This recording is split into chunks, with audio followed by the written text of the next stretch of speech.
তুই যার কথা ভাবছিস আজ মনে হয় না সে আসবে। আসবে আসবে, সে কখনো মিস করতে পারে না। এখনো 2 মিনিট সময় আছে আর আমি জানি সে আসবে। তাই নাকি? ঠিক আছে, দেখা যাক আসে কিনা।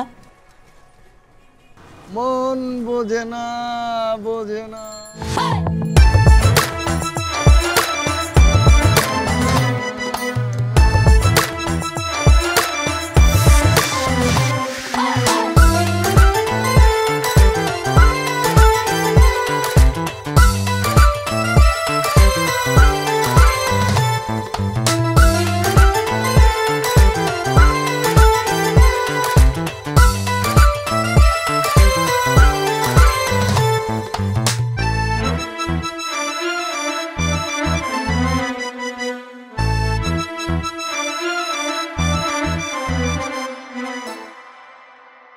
ওই দেখ তোর ক্রাশ চলে আসছে।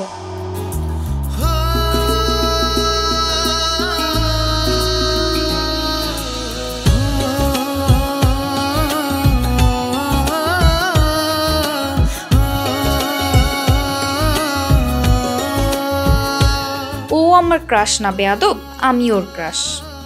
ওই একই কথা।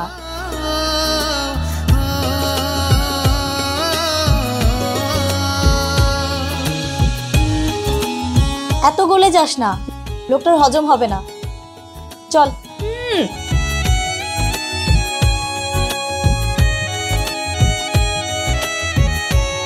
ইমা আমার মনের শীতল ঢেউ, যাকে দেখলে মনে হয় আকাশ থেকে একটা তারা পৃথিবীতে খসে পড়েছে। তাকে এক পলক দেখলে আমার বেঁচে থাকার ইচ্ছা যেন 1000 গুণ বেড়ে যায়।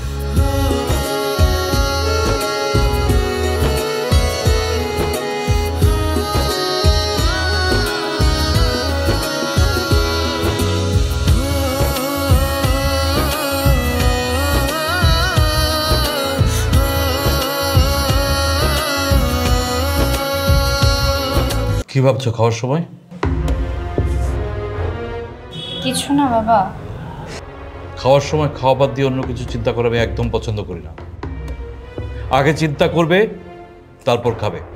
খেলাম।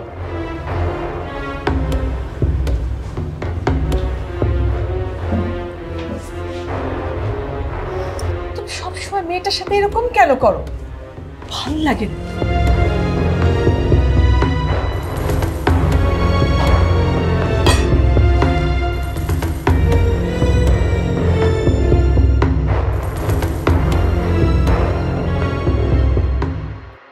কিরে মা, কি অবস্থা? তুই খাবার টেবিল থেকে চলে আসলি কেন? মা, আমি না আজকে চোখের সামনে একটা অ্যাক্সিডেন্ট হতে দেখছি। আমার তারপর থেকে কিছু ভালো লাগছে না। ওহো, আচ্ছা কি অবস্থা? বেঁচে আছে? আমি জানি না মা, ওই লোকটা সম্পর্কে তো কিছুই জানি না। কোন হাসপাতালে নিয়ে গেছে, কারা নিয়ে গেছে, মানুষটার নাম কি, কিছুই আমার জানা নেই। ওহো আচ্ছা, প্রতিদিন তো কত অহরহ অ্যাক্সিডেন্ট হয় তাই না? কত শত লোক মরে যায়, এগুলো ভেবে কোনো লাভ আছে মা? চল খেয়ে নে লক্ষ্মী মাটা আমার। না মা, আমি এখন খাবো না, আমার কিছুতেই মন বসছে না। তুমি যাও, খেয়ে নাও। শোন, এক কাজ কর, তোর বাবার খাওয়া শেষ হলে খাবারটা তোর ঘরে পাঠিয়ে দিই, তুই খেয়ে নিস আমার লক্ষ্মী মা।